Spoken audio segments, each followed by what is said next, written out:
Hey everyone, it's your guy coming at you straight from the studio today. We are diving into something that's been flying under the radar but is absolutely massive. Japan's rare earth heist on China and Beijing's brutal counterpunch.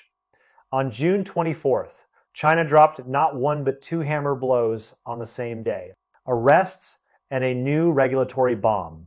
This 1-2 punch didn't just rattle Tokyo, it shattered every last shred of hope and illusion they had. This isn't some routine law enforcement spat or a dry policy update. No, this is a full-blown closed-loop campaign to secure strategic resources and regional defense with every move aimed at the jugular, zero room for games, zero wiggle room for sneaky maneuvers, zero breathing space for anyone trying to play the system. It's the kind of move that makes you sit up and take notice because it's not just about today, it's about setting the rules for the next decade. And it's sending a message that Beijing is done playing nice and is now playing for keeps. Now, I know what some of you are thinking, 2 foreigners detained. An export control notice updated. Why is everyone screaming? This is a game changer against Japan. Forget the surface noise. Today, I'm peeling back the layers so you can see the long game chess match that's been playing out for years. This is how China is flexing its strategic muscle, and trust me, it's hardcore. We're talking about the kind of move that doesn't just make headlines. It rewrites the rules of engagement in the region, sends shockwaves through global supply chains, puts every neighboring country on notice, and fundamentally alters the calculus for anyone who thought they could sidestep Beijing's authority. This is the kind of power play that diplomats dissect for years, that military strategists study in war colleges, that economists worry about because it touches every corner of the global industrial ecosystem, and that intelligence agencies scramble to fully understand because its implications are so far-reaching. First things first, what exactly did these 2 Japanese guys do to get themselves cuffed? According to Japan's own Chief Cabinet Secretary Hayashi Yoshimasa, Chinese law enforcement nabbed them back in May in Dalian Liaoning province. They were formally detained on May 18th and May 25th, slapped with charges of smuggling goods banned from import or export. The very next day, Chinese customs notified the Japanese embassy, transparent by the book, zero procedural foul play. No targeting, no frame up, no behind the scenes tricks. No diplomatic dirty games. This was textbook law enforcement, executed with precision and full disclosure. And it was all done in plain sight so nobody could claim they were caught off guard or treated unfairly. Then on June 24th, Foreign Ministry spokesperson Guo Jiakun doubled down at the regular press briefing. Flat out stating these 2 broke Chinese law, China has fully fulfilled all its notification duties under international conventions and bilateral agreements. And here's the kicker. He publicly warned Japan to make sure all its citizens and companies in China respect Chinese laws and play by Chinese rules. That wasn't a suggestion. That was a command delivered with the kind of stone-cold clarity that leaves no room for misinterpretation. He wasn't asking, he was telling, and he was telling the whole world at the same time. So there'd be no confusion about where China stands. That official response, it torpedoed any backroom deal Tokyo hoped to cut. They wanted to smooth talk their way out, package this as a minor commercial squabble, get their guys released, keep the goods flowing, and keep sneaking rare earths out. But Beijing's reply had zero gray area, zero compromise, clear-cut violation, full accountability, no favors, no exceptions. The Japanese side tried their usual diplomatic footwork, the kind that's worked for them in the past, the kind that's gotten them out of tight spots before, the kind that usually buys them time and space to maneuver, but China shut it down cold. This wasn't a negotiation, it was a verdict. It was the kind of response that tells you the other side has already made up its mind and isn't interested in your excuses, your pleas, your back channel maneuvering, or your attempts to save face. And here's the real kicker, these aren't clueless expat workers. One of them is a senior guy at a major Japanese electronics giant's Chinese subsidiary, a seasoned industry insider. You don't work in that space for years without knowing export rules cold, especially the red lines on rare earths. So any excuse like I didn't know or honest mistake is dead on arrival. An amateur might slip up, but a veteran pulling this stunt, that's willful calculated theft, plain and simple. This guy knew exactly what he was doing, and he did it anyway. He understood the risks, understood the penalties, understood the geopolitical stakes, and decided to roll the dice anyway. That changes everything. That turns a simple smuggling case into an act of corporate espionage and strategic aggression. and it tells you that this wasn't a one-off, it was part of a pattern, part of a broader effort to systematically siphon off critical resources. So how did they pull off this smuggling operation? It's a classic, slick trick, what I call shell out, strip and profit. They embedded high-value rare earth magnets deep inside ordinary industrial products. Gave them a second layer disguise, so the whole shipment looked like legit, run-of-the-mill exports breezed through customs. Then once the goods landed in Japan, they'd dismantle the outer shell, extract the magnets, and pocket or sell them for profit. The dirtiest part, this method bypasses standard inspection focus areas, exploiting time and information gaps. Most checks target bulk ores or direct rare earth products. But this camouflaged approach is nearly invisible. If Chinese enforcement hadn't done precise intelligence work, gathered solid evidence, and tracked the entire chain from origin to destination, tons of strategic materials would have bled out quietly without anyone noticing. It also proves Japan's rare earth hunger isn't some random civilian scheme. It's organized, hidden, and industrialized at scale. They've got a whole system in place, complete with logistics, supply chains, experienced operatives, and probably a few layers of middlemen to muddy the trail and insulate the top brass from direct liability, making it a professional operation rather than a haphazard gamble. Some of you might ask, it's just a few magnets. Why all this fuss? If that's your take, you've completely missed the strategic value of rare earths and the national security logic behind this fight. Let me break it down in plain English. Rare earths are the universal vitamins of modern industry, military, and high-tech, absolutely irreplaceable. Regular steel and metals can build machines, but they can't build precision, high-performance gear, whether it's guided missiles, active phased array radar, stealth fighter avionics, advanced naval equipment, or civilian stuff like high-end chips, new energy components, precision manufacturing. All of it needs rare earths. Without them, every piece of advanced military hardware is just a pile of soulless scrap, and every cutting-edge tech sector stalls. This isn't just ore. It's the ultimate chip in great power rivalry, military competition, and industrial chain control, directly tied to national defense and industrial security. It's the strategic ace that decides who gets to play at the top table. Lose control of that and you lose your edge, you lose your deterrent, you lose your ability to project power. You become dependent on someone else's goodwill. And that's a position no great power wants to be in, especially when that someone else has a very different set of interests and a long memory for past grievances. Now zoom out to the bigger geopolitical picture and you'll see exactly why China is clamping down so hard. Over the years, Japan has been systematically shredding its post-war pacifist constraints, pushing remilitarization, ditching exclusive defense, expanding its arsenal, rewriting security laws, and jumping into overseas military tie-ups one step after another, destabilizing the entire region. The strategic military regionalists try to tightly control if they keep flowing into a country on this military trajectory. They'll end up as precision missiles, all-weather radars, upgraded fighters, and more powerful weapons. And who do you think those weapons will eventually be aimed at? I don't need to spell it out for you. It's a direct threat, and China is treating it as such. This isn't paranoia, it's cold. Hard strategic calculus. It's the kind of threat assessment that keeps military planners up at night, forces diplomats to rethink their entire approach to the region, and drives intelligence analysts to map out every possible contingency. If the arrest were the surgical strike, the Ministry of Commerce's announcement number 26 of 2026, also dropped on June 24th, is the long-term institutional firewall. Effective July 1st, it specifically targets illegal activities in strategic minerals and dual-use export controls, filling every regulatory gap and closing every loophole that smugglers use to exploit. Policy docs can be dry, but this one is pure gold. Each provision is a practical operational dagger aimed at every smuggling trick in the book, with real teeth. This isn't just paper, this is action. This is China saying, we've seen your playbook, and we're rewriting it. They've studied every trick, every evasion, every past success, and they've built a system to shut them all down, one by one, layer by layer, leaving no avenue unexplored and no gap unplugged. The announcement defines 9 major violation categories. Just the first category alone lists 13 specific reportable offenses, covering almost every possible way to smuggle or covertly transfer strategic resources.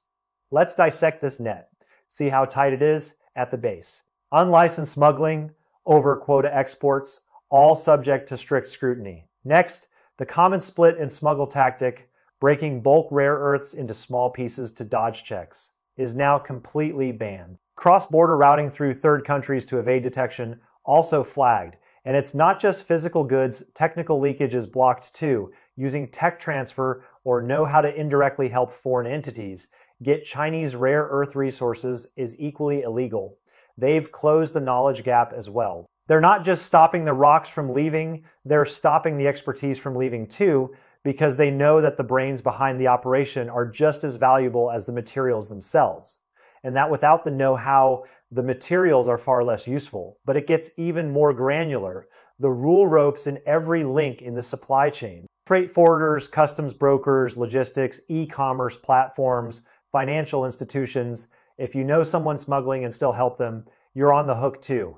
Even coaching others on how to dodge controls is a violation. Cross-border deals with blacklisted buyers or end users forbidden. And the most overlooked loophole, seemingly benign transfers like giveaways, exhibitions, sample displays, performance tests, technical assistance, or joint research and development if they covertly move rare earths or tech. They're now reportable offenses, bottom line. Whether it's outright smuggling or stealthy diversion, this rule covers every angle, no escape, no exception. They thought of everything. And then they thought of 10 more things. It's the kind of regulatory dragnet that leaves no stone unturned, no crack unsealed, no pathway unblocked, and no clever workaround undiscovered. To make sure this isn't just paper tiger stuff, they've also rolled out clear, accessible whistleblowing channels, according to the Ministry of Commerce. Citizens can submit tips online via the dedicated platform under the Bureau of Industrial Security and Export Controls, or call a hotline manned full-time during business hours, with leads going straight to oversight. Real name reports with verified info get rewards, mobilizing public oversight. And to prevent abuse, they've made it clear false reports carry legal consequences, reward and penalty, clear rights and duties. This makes the system work cleanly and efficiently without turning into a mess of fake accusations. It's a smart, balanced approach that encourages real participation while punishing bad actors. It's the kind of system that makes you think twice before filing a frivolous complaint, and it gives ordinary citizens a real stake in protecting national resources, turning passive observers into active guardians. The genius of this announcement isn't just the fine print, it's the paradigm shift. Before, resource oversight relied on government and customs teams alone, limited manpower, limited coverage, limited time, leaving blind spots. This new rule flips that. It puts supervision power and responsibility into the hands of hundreds of millions of citizens, creating a nationwide, people-powered defense grid. Why is that brilliant? Because factory workers spot odd processing, dock workers see suspicious loading, logistics staff notice shady packaging. Trade pros catch irregularities, things enforcement can't watch 24/7, but ordinary people in every industry can. A line worker, a truck driver, a warehouse clerk, a regular citizen walking their dog. If they spot something off, they report it, they stop the loss. That many eyes across every sector are way more formidable than any single agency. And that's a deterrent you can't fake. It's crowdsourcing national security, and it works because it taps into the one resource that never sleeps. The public. It turns every citizen into a potential inspector, and that changes the game completely, making the system exponentially more resilient, responsive, and effective than anything that came before. And this isn't overkill. Past cases prove strategic resource smuggling is a persistent, high-frequency threat. Just last year, a foreign entity tried a similar scam on Chinese rare metals and got caught red-handed, severely dealt with. Now, Japanese firms are copying those dirty tricks, and they're crashing into the same legal wall. That tells you China's resource red lines aren't just written rules, they're live wires. Any country, any company, any person who touches them will pay the price, and that message is loud and clear. This isn't a warning. It's a guarantee. It's a promise enforced by law, by the courts, and by the people themselves. It's the kind of message that echoes through boardrooms and government offices across the region, making everyone think twice about their next move and calculating the risks more carefully than ever before. If you stretch the timeline, you see that June 24th wasn't some spur-of-the-moment move. It's the culmination of a long step-by-step, airtight strategic closure. Every step was telegraphed, precise, and interlocking. Back in April of last year, China first imposed targeted export controls on 7 categories of core heavy rare earths, tightening the spigot from the source and building the first line of defense. This January, they doubled down, a clear ban on exporting dual-use items to Japan's military uses, or any end use that boosts Japan's combat capability, aimed straight at the heart of their remilitarization drive.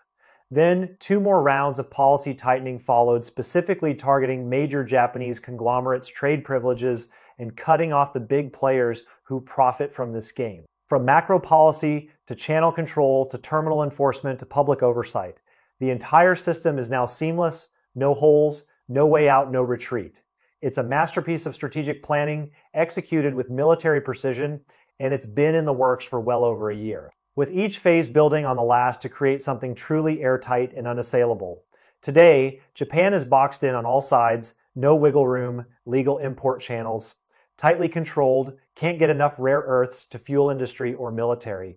Smuggling slammed by enforcement, with arrests, seizures, and reputational damage that kills future business. Trying to play the shell game, the new public oversight rules shut that down cold. Relying on diplomatic pressure, Beijing's zero ambiguity, zero compromise stance killed that fantasy outright. No advance. No escape, no backdoor. This is what happens when you deliberately cross China's red line, and it's a textbook case of how to shut down a resource threat.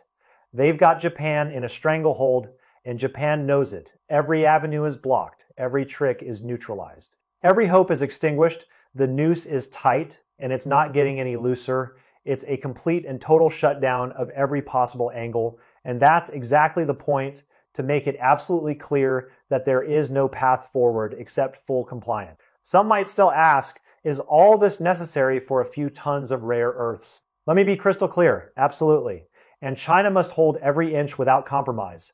Modern great power competition is fundamentally about resources, supply chains, and core tech. Rare earth are the irreplaceable strategic core that determines a nation's high-end manufacturing ceiling, military hardware strength, and tech industry altitude. Control over high-quality rare earths means you hold the commanding heights of industrial chains and military leverage. Facing a country that keeps breaking its military shackles and escalating regional tensions, pumping out strategic military resources to them, is like handing them the gun to shoot you with. That's a losing, self-defeating game, and China has made it crystal clear it will never ever do that. It's not about being nice, it's about survival, it's about protecting your future against someone who's already shown their hand and isn't shy about pulling the trigger. It's about ensuring that the resources you control don't become the weapons that are used against you. And that's a lesson every great power has to learn the hard way. And make no mistake, rare earth export controls and strategic resource protection are not a short-term campaign or a few arrests and announcements, and then it's over. This is a long, systematic, permanent people's war. A sustained, evolving, multi-layered defense that will only get tighter as time goes on. China is playing the long game, and they're not backing down. They're building a fortress around their most valuable assets, and they're inviting everyone to watch.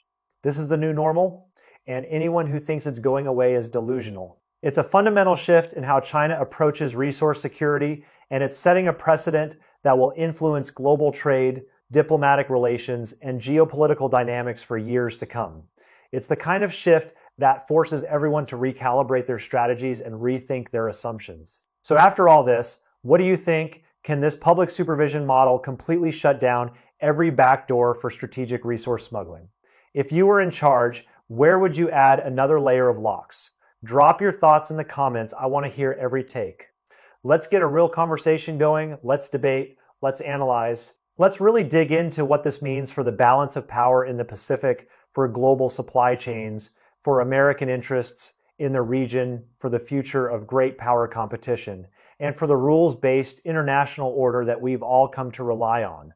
This is the kind of issue that doesn't just affect one country. It affects all of us, and it's worth taking the time to understand it fully. All right, that's it for today. I'll catch you in the next one. Peace.